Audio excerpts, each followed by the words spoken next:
So experts in all walks of life are predicting that the COVID pandemic will likely always be with us in some way, shape, or form. I know we all hope that they're not correct, but in today's video, let's talk about the dental office environment and items that just might become our new normal. Enjoy.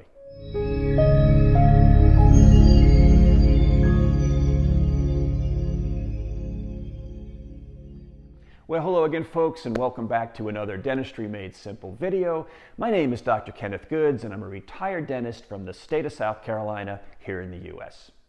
As I've mentioned in numerous videos, infection control has always been at the forefront in virtually all dental offices.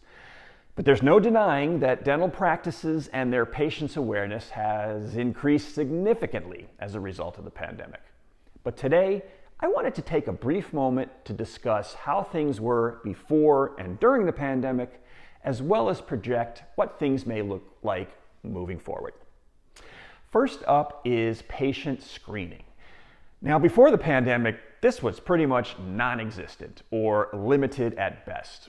We had patients come in all the time who weren't feeling well or who were legitimately sick, and we just dealt with it as part of the job. And we weren't terribly proactive about educating our patients that this wasn't the right thing to do. Now, during the pandemic, dental practices started screening patients for COVID-19 exposure or symptoms prior to their arrival.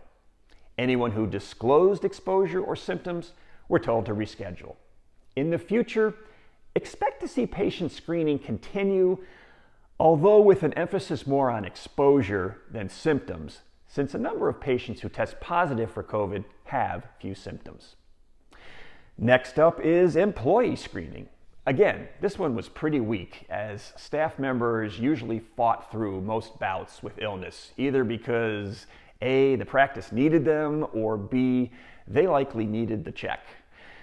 During the pandemic, staff members went through the same screening process as patients.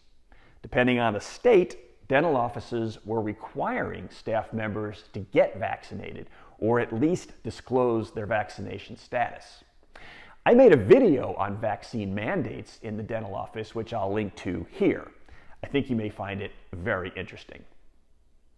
Going forward, expect this trend to continue, which is good for you, the patient, to know that everyone in the practice is being monitored. Moving on, we come to the reception area. Now, compared to the operatories where the dentistry was being performed, the reception area was widely ignored.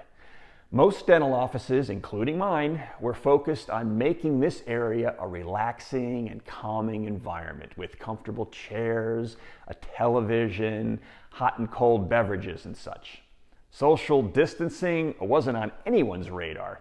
And if the practice catered to children, there might have even been a play area with toys. Do I even have to ask whether or not those toys were sterile?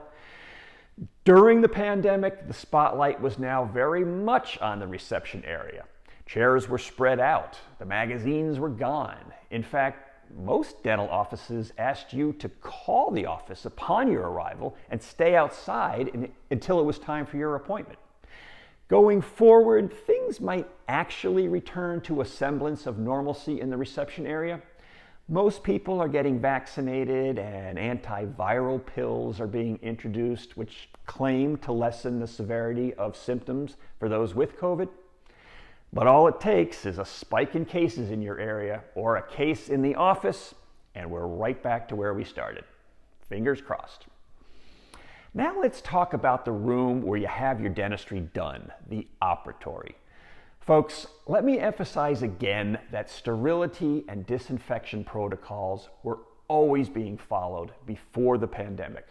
But during the pandemic, dental offices made a conscious effort to make you see with your own eyes the lengths that we were going to. This would include opening sterile instruments in front of you rather than in the sterilization room, and having less non-sterile items on the countertops than before. Going forward, expect this trend to continue. Dental offices will place more emphasis on making you aware of all that they do to keep you safe. What about the PPE, the personal protective equipment?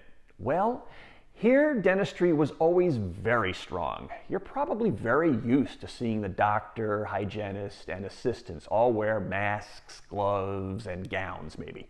But during the pandemic, higher quality N95 respirator masks and face shields made an appearance.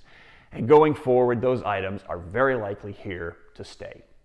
And lastly, and this one doesn't involve you, the patient, directly, but your dentist and hygienist are required by law to take continuing education classes to remain current on any advances in the industry. Classes on infection control were kind of boring, if I'm being honest, and made up only a very small percentage of our requirements for licensure. During the pandemic, these courses became very desirable and much more relevant to our new environment, especially as new variants emerge and new problems present themselves. Ladies and gentlemen, dental offices were always at the forefront of infection control, but even those leading the way can always do more. Your dental team has and always will have everyone's safety in mind, and although nobody wanted to have to go through the pandemic, you can rest assured that your safety in the dental office only continues to get stronger. Well, let's wrap up today's video, folks. I hope you learned something that you didn't know before. If you enjoyed this video, would you do me the favor of hitting that like button below, as it will help this channel grow? Feel free to leave a comment or question as well. Please consider subscribing and be sure to hit that bell icon so you can be notified of future videos on dentistry made simple. Bye-bye.